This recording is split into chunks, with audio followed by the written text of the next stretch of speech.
Gabosili, bonjour. Bonjour, Bienvenue sur notre plateau d'entretien exclusif. merci, je vous remercie. Alors, vous êtes président de l'association Agir pour la ville que nous aimons et vous faites également partie du bureau exécutif, arrêtez-moi si je me trompe, du projet Tous à Sarre pour la deuxième édition. En fait, en ma qualité de président de l'association, je fais donc partie du bureau exécutif et c'est l'association qui porte l'organisation donc de cet événement qui s'appelle Tous à ça en 2023, qui est donc la deuxième édition d'un événement qui a été organisé pour la première fois en 2021. Racontez-nous les coulisses de ce projet. Pourquoi Agir pour Sarre voilà, c'est un projet économique. Disons que c'est parti d'une initiative lancée par certains membres de la diaspora sarroise. Quand je dis diaspora sarroise, j'aime bien préciser en général que, en fait, il s'agit de tous ceux qui portent une part de ça en eux. Ceux qui portent une part de ça en eux, ce n'est pas forcément des gens qui sont forcément originaires de la ville de Sarre, pardon, mais c'est tous ceux qui ont d'une raison ou une autre pour apprécier, aimer la ville de Sarre, soit parce qu'ils y sont nés, soit parce que leurs parents y ont émigré à un moment donné, soit parce qu'ils y ont étudié, soit parce qu'ils sont allés tout simplement pour un court séjour et qu'ils ont apprécié cette ville-là. Donc nous sommes partis du principe que tous ceux qui portent donc une part de Sarre en eux, ou tous ceux qui sont sarroises et sarrois de cœur, devaient pouvoir fédérer un peu toutes leurs initiatives à travers donc un événement qui a été organisé en 2021 après un large processus débuté sur les réseaux sociaux pour organiser cet événement qui s'appelait d'abord Tous à ça en 2021 et qui a consisté en fait en une activité qui a regroupé à Sarre des Sarrois de cœur et des Sarroises de cœur, qui a regroupé un certain nombre de personnes qui portent Sarre en eux à travers donc un certain nombre d'activités, de discussions, de débats intellectuels, de visites de sites, dans le but de redonner un peu à Sarre sa grandeur. Alors, nous sommes en 2023, la première édition a eu lieu en 2021. Pourquoi ce temps mort Pour une raison 2022? toute simple, on est parti du principe que beaucoup de cette diaspora sarroise que j'ai décrit tout à l'heure vit à l'étranger. Il y en a beaucoup qui sont en N'Djamena et qu'il allait être parfois peut-être un peu difficile de pouvoir réunir chaque fin d'année des gens qui doivent venir de loin. 2 années, c'est suffisant pour permettre donc de prendre le temps d'organiser un événement et surtout donc de permettre à ceux qui sont à l'étranger, comme moi d'ailleurs aujourd'hui, de pouvoir revenir et d'y participer. C'est parti de ce principe-là. C'est également parti du principe que aujourd'hui, c'est une association, ce qui n'était pas le cas en 2021, parce que Tous à Sarre 2021 a accouché d'une association dont le nom initial était Agir pour Sarre que j'aime, mais qui en cours de route a dû changer de dénomination.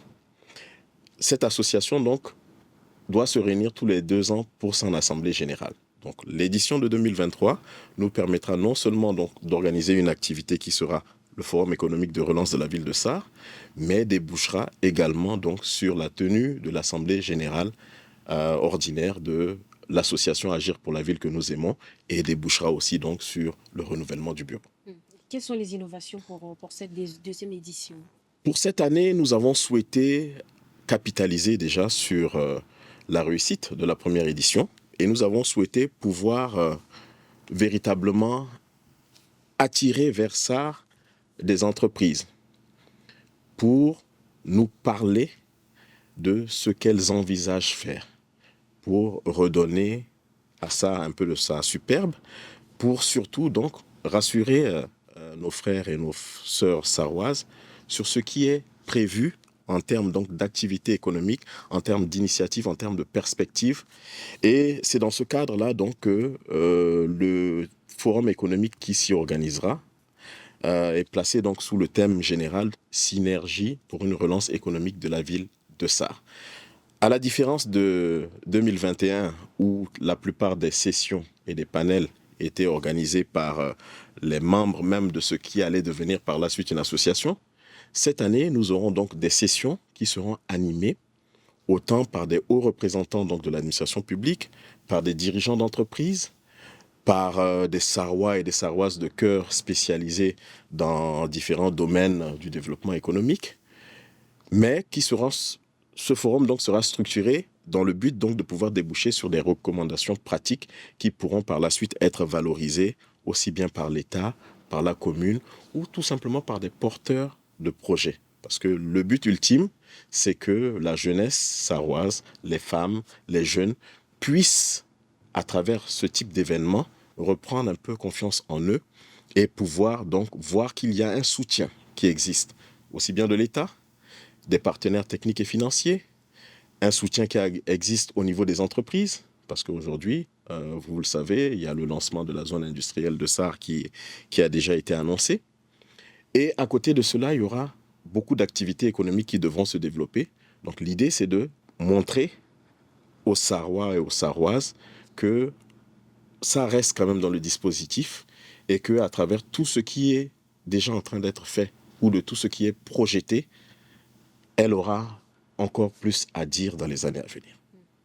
On parle ici de synergie pour une relance économique de la ville de Sarre et c'est le thème de cette deuxième édition. Quels sont les obstacles pardon, selon vous qui entravent au développement de la ville de Sarre?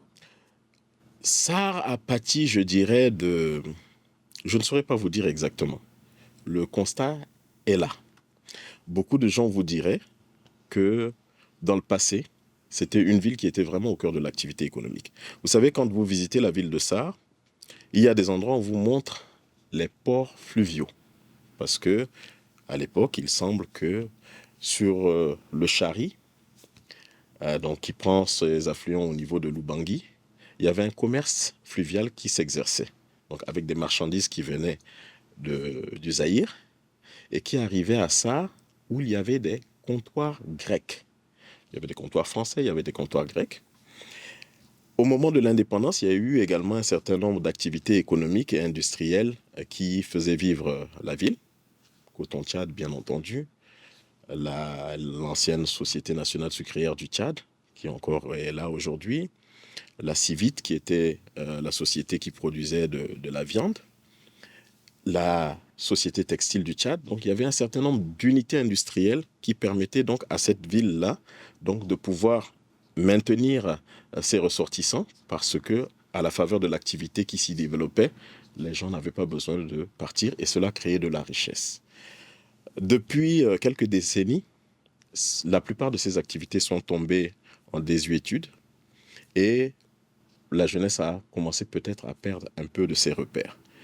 Nous qui sommes ressortissants de Sarre, mais qui portons surtout Sarre dans notre cœur, nous estimons que une ville doit continuer à vivre, et surtout une ville comme celle-là, qui a beaucoup d'atours, qui a beaucoup d'atouts, et nous espérons que, à la faveur des événements comme Tous à Sarre en 2021, à la faveur des événements comme Tous à Sarre en 2023, et cette édition du Forum économique, et tous ceux qui viendront par la suite, on va pouvoir attirer un peu les regards vers Sarre, de sorte que les opérateurs économiques, parce que je crois que rien ne peut véritablement se développer si l'économie ne fonctionne pas.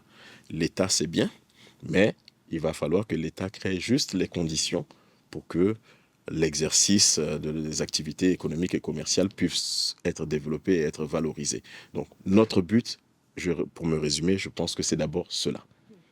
Alors, on parle également de la ville industrielle devenue informelle. C'est carrément un concept. Et si je vous suis bien, c'est que les industries qui existaient avant ne sont plus et que la jeunesse de Sarre est désorientée. Après, quel est le but derrière cet événement de Tous à Sarre 2023? Attirer l'attention, autant pour la diaspora sarroise, pour leur dire, hein, pour paraphraser le président Kennedy qui disait « Ne vous demandez pas ce que votre pays doit faire pour vous, demandez-vous ce que vous devez faire pour votre pays. » Je crois que c'est une phrase importante que nous souhaitons intégrer en nous disant, pour la paraphraser, ne nous demandons pas ce que ce que SAR peut faire de nous, mais demandons-nous d'abord, nous tous, ce que nous pouvons faire pour ça.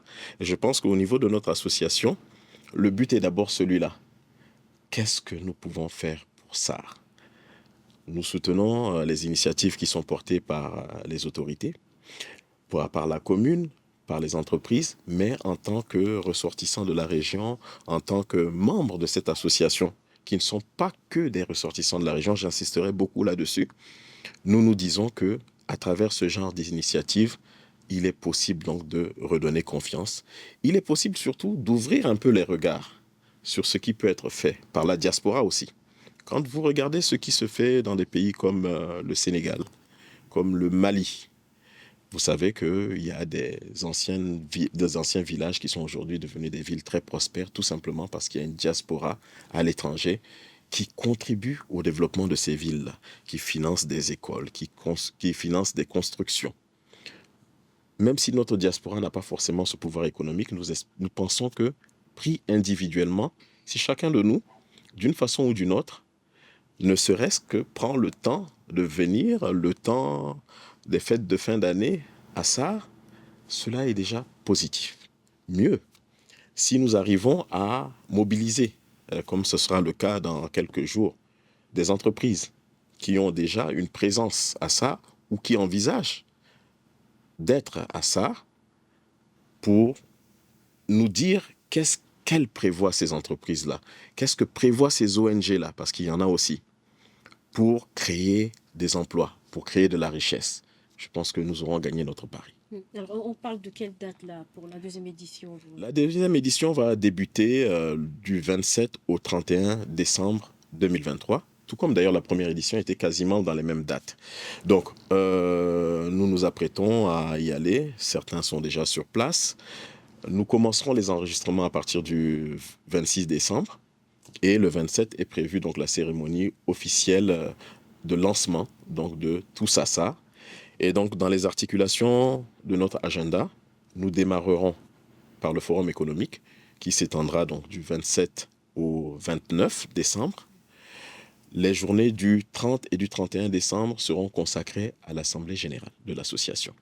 Donc il sera question pour le bureau que je dirige donc de présenter son rapport d'activité, de présenter son bilan et de pouvoir procéder à des élections pour renouveler ce bureau. Les enregistrements ont commencé.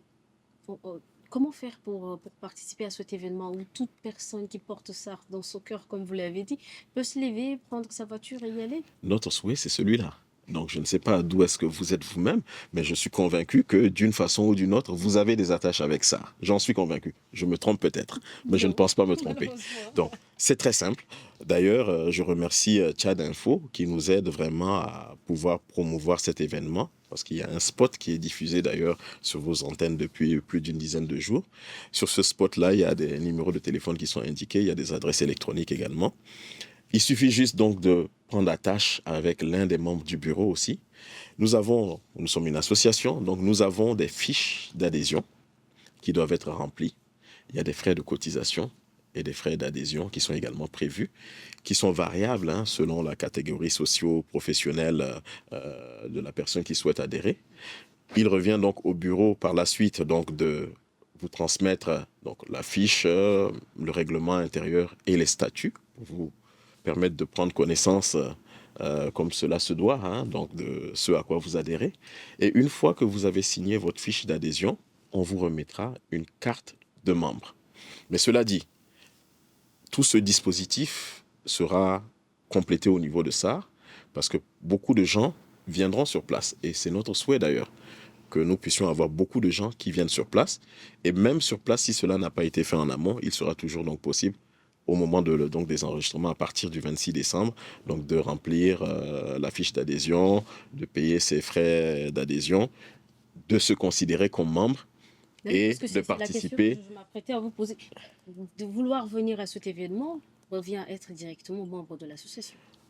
On va le dire de manière implicite, mais cela dit, notre événement est ouvert à toutes les personnes qui sentent un intérêt particulier à y être.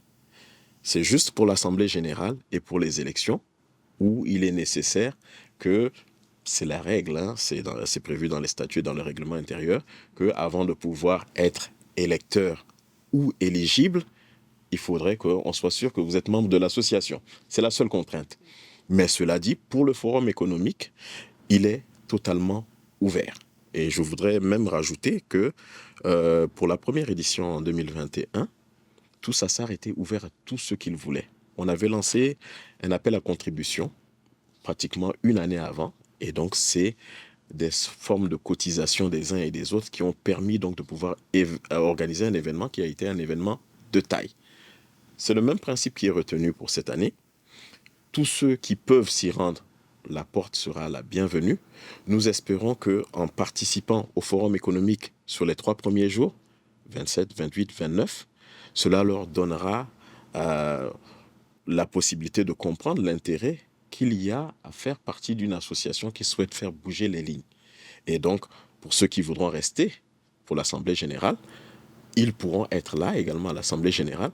La seule contrainte pour eux, ce sera que s'ils ne sont pas membres à part entière de l'association, ils ne pourront ni être électeurs, ni être éligibles. Et bon, notre souhait, c'est que tout le monde puisse être à la fois électeur et éligible et tout le monde puisse apporter sa part de contribution à la construction de SAR que nous aimons et d'agir pour SAR que nous aimons. Monsieur Mboko Gabousséli, merci beaucoup. Nous arrivons au terme de cet entretien. Y a-t-il un dernier commentaire, un message à adresser à l'endroit de tous ceux qui portent SAR dans leur cœur?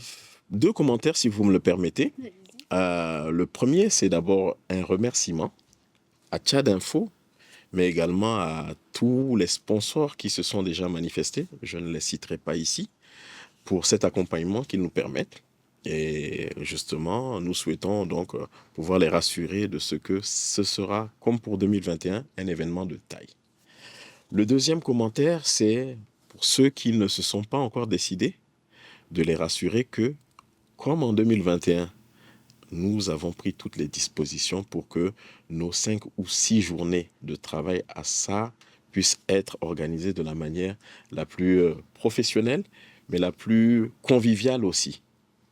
Donc, nous souhaitons tous nous retrouver à ça pour cette édition-là, pour continuer à discuter donc des problématiques de développement de la ville, pour pouvoir lancer des projets pour la jeunesse, pour pouvoir réveiller un peu cet amour de SAR et réveiller en nous surtout ce désir de continuer à être présent et à faire vivre la ville. Parce qu'une ville a besoin de vivre aussi. Et je pense qu'il n'y a que ceux qui en sont des ressortissants, ceux qui ont un intérêt particulier à y être, qui peuvent lui donner une âme supplémentaire. SAR a une âme, c'est une très très belle ville. Elle est bien tracée, c'est la ville verte. Les qualificatifs ne manquent pas. Et voilà, nous souhaitons que dans 5 ans, dans 10 ans, que ce que nous avons commencé à s'aimer à partir de 2021 puisse fleurir comme ces flamboyants qui bordaient les avenues de SAR et vraiment rendre à cette ville toute sa majesté et toute sa beauté. Merci beaucoup, Monsieur Mbogo Gabousséli. Vous êtes président de l'association Agir pour la ville que nous aimons, c'est bien cela. C'est bien cela. Et voilà, donc d'ici le 27 décembre, tout le monde, tous les Djaménois, tous les Tchadiens seront à SAR pour cette deuxième édition de Tous à SAR, parce que j'imagine bien tous les Tchadiens aiment ça. Vous aussi, j'espère. Bien évidemment. Vous êtes la bienvenue et moi, avant de partir d'ici, je vous remettrai déjà votre fiche d'adhésion Je remplirai. et je prendrai également vos cotisations. Il n'y a pas de problème. Merci à vous, chers téléspectateurs qui nous avez reçus chez vous. Prenez soin de vous et à très bientôt pour un autre numéro d'entretien exclusif. Merci.